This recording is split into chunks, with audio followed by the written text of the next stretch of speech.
face-to-face, as well as having to flex sometimes. Mm-hmm.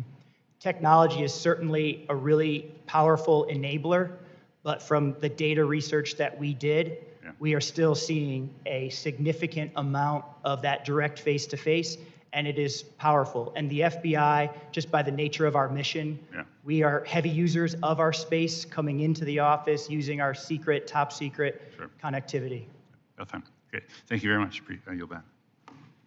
Chair thanks the gentleman. The chair now recognizes the gentleman from New York, Mr. D'Esposito.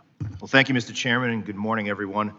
I'm sorry I missed the opening statements, but Mr. Demos, can you just tell me what year you joined the FBI or started working with the FBI? Sure, 2006. Great. And can you just explain to me what the #1 mission of the FBI is? Countering and stopping acts of terrorism, sir.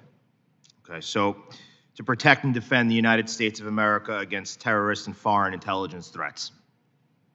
Yes, sir. Okay. Given that mission to protect and defend the United States of America against threats and enforce criminal laws to protect its citizens, I would think that it would be the main priority to be considered when selecting a site for a new headquarters. Would you say that during the selection process, this was considered above all other factors? Ensuring the mission of the FBI and how facilities can support the mission of the FBI has absolutely been at the forefront of our requirement. Okay. And do you think that the decision as of this past July to change the site selection criteria by lowering the weight of the, quote, FBI proximity to mission-related locations and increasing the weight of, quote, advancing equity puts the FBI's readiness in advancing its mission at risk? Congressman, we viewed the September 2022 site selection plan as optimal. However, we did work closely with the GSA, ultimately in the leading up to the July 2023 revisions to the plan. And while we thought that the September 2022 plan was best, we also deferred to GSA's judgment on the final percentages in the July publication of the plan. Okay, so what I'm going to do real quick is I'm just going to read verbatim the actual mission of the FBI.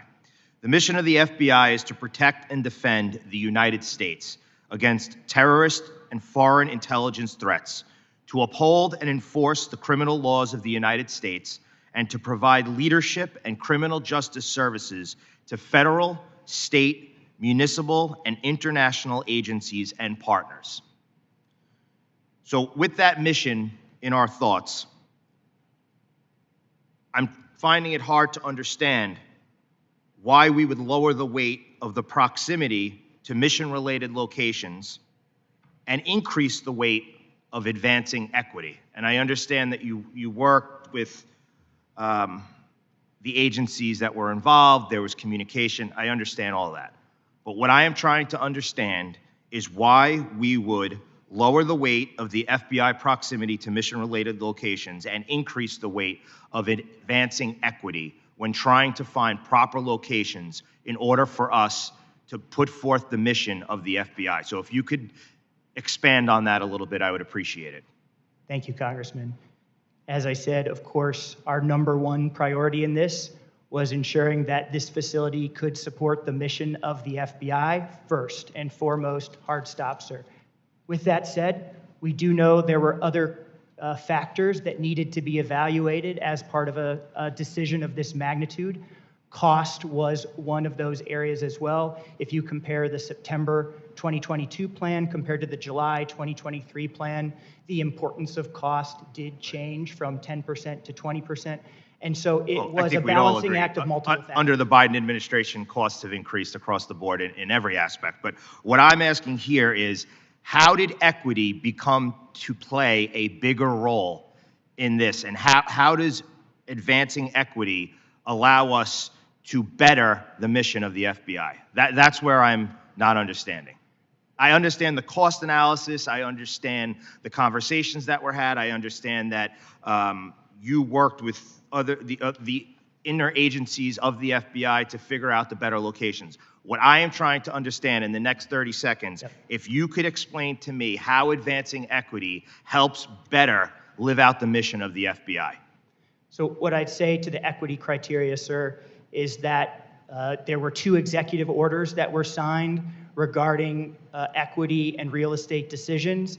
And so the FBI and GSA had coordinated to also ensure that the site selection plan appropriately complied with executive And orders. when were those executive orders signed?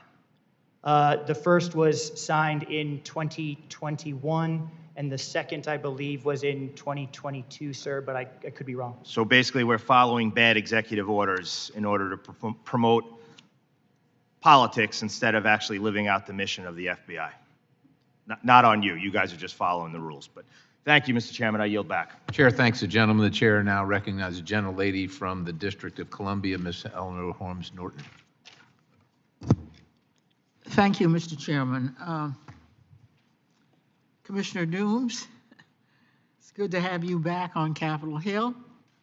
You were one of my best Hill staffers, and I have worked with, so it's good to see you in this new role. Of course, we were sad to lose you.